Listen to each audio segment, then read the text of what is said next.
Assalamualaikum warahmatullahi wabarakatuh. Kami dari kelompok 15 ingin mempresentasikan hasil diskusi kami terkait bela negara dalam perspektif sejarah, konstitusi, dan hukum nasional. Sebelumnya, perkenalkan, saya Nesya Zahwa Maulia dengan ekor NIM 013. Saya Syala Arika Adani dengan NIM belakang 023. Baik, lanjut ke materi yang pertama. Yang pertama ada pengertian bela negara. Bela negara merupakan sikap dan perilaku warga negara yang dilandasi rasa cinta tanah air serta kesadaran untuk menjaga keutuhan negara kesatuan Republik Indonesia.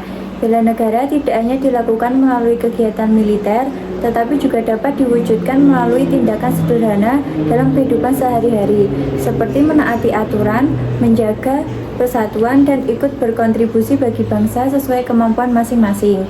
Baik, yang kedua ada konsep bela negara dalam perspektif sejarah. Konsep bela negara sudah muncul sejak masa perjuangan kemerdekaan Indonesia. Pada saat itu, rakyat Indonesia bersama para pahlawan bersatu melawan penjajah demi mempertahankan kemerdekaan dan kedaulatan bangsa. Dari perjuangan tersebut lahir nilai nasionalisme, persatuan, dan rela berkorban yang menjadi dasar semangat bela negara hingga saat ini. Selanjutnya, dasar konstitusional bela negara. Bela negara memiliki dasar hukum yang kuat dalam UUD 1945, yaitu pasal 27 ayat 3 dan pasal 30 ayat 1. Dalam pasal tersebut dijelaskan bahwa setiap warga negara memiliki hak dan kewajiban untuk ikut serta dalam upaya pembelaan serta pertahanan negara. Artinya, menjaga keamanan dan kedaulatan negara bukan hanya tugas TNI atau pemerintah, tetapi juga tanggung jawab seluruh masyarakat Indonesia. Baik, yang selanjutnya ada bela negara dalam perspektif hukum nasional. Dalam hukum nasional, bela negara diatur melalui beberapa undang-undang. Salah satunya Undang-Undang Nomor 3 Tahun 2002 tentang Pertahanan Negara. Pelaksanaan bela negara dapat dilakukan melalui pendidikan kewarganegaraan, pelatihan dasar kemiliteran, pengabdian sebagai anggota TNI, maupun pengabdian sesuai profesi masing-masing. Hal ini menunjukkan bahwa semua warga negara dapat ikut berperan dalam menjaga negara sesuai kemampuan dan bidangnya.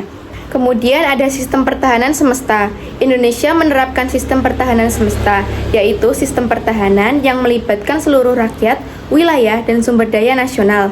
Dalam sistem ini, TNI menjadi komponen utama, sedangkan masyarakat menjadi komponen cadangan dan pendukung. Sistem ini bertujuan agar pertahanan negara menjadi tanggung jawab bersama seluruh bangsa Indonesia. Pentingnya bela negara di era modern. Di era modern, ancaman terhadap negara tidak hanya berupa perang fisik, tetapi juga ancaman non-militer seperti terorisme, narkoba, konflik sosial, radikalisme, serta penyebaran hoaks di media sosial. Oleh karena itu, bela negara saat ini harus dilakukan dalam berbagai aspek kehidupan, baik sosial, budaya, ekonomi, maupun teknologi. Selanjutnya, implementasi bela negara dalam kehidupan sehari-hari.